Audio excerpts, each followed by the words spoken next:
Here's the other thing. I'm that get off my lawn guy today. I've been saying for years now, and maybe if the commissioner comes on the show, I can share it with him. We need to stop doing 2 guards, 2 forwards, and a center for the All-NBA because there's so much money at stake. Kemba Walker would not have qualified for a Supermax if you just said, everybody's positionless now, Tim. Why are we archaic in looking at the All-NBA teams, the 2 guards and 2 forwards? I always bring up Rudy Gobert. He's a nice player, but he's not one of the top 15 players in the league. And here he is, he's probably going to get a Supermax deal because he's on the first, second, third team All-NBA. Is there any uproar over this, or am I the only guy?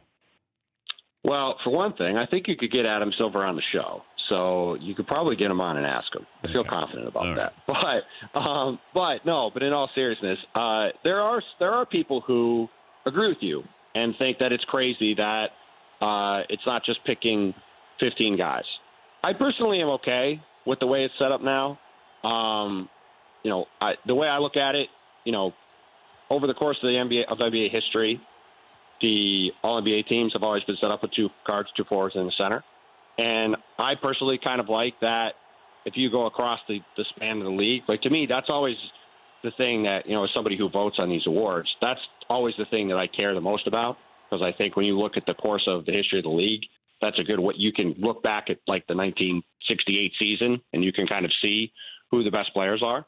And I don't mind breaking it down by position. I mean, to your point about the Supermax, I do think that it is a problem that, say, Kemba Walker makes third-team All-NBA, now he qualifies for the Supermax. But I think that's more of a issue of that rule being not hastily constructed, but that rule has some flaws that could change.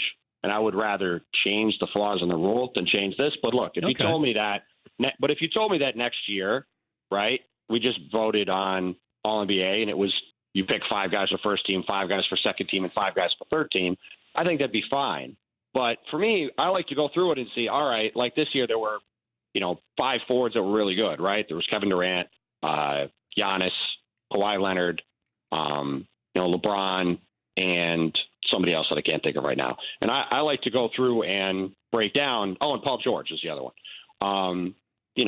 It's fun for me to sit there and go, all right, who do I think were the 2 best forwards this year, and really sit down and break it down and figure out who it is. So I don't mind going through and doing it that way. I think it's a good way to delineate who is the best throughout the league. But again, I think your point is valid, and if it did change and get set up that way, I don't think it would be a bad thing either. For more Dan Patrick Show, tune into Audience Channel 239 on DirecTV. Stream for free on BR Live or download the Dan Patrick Show app.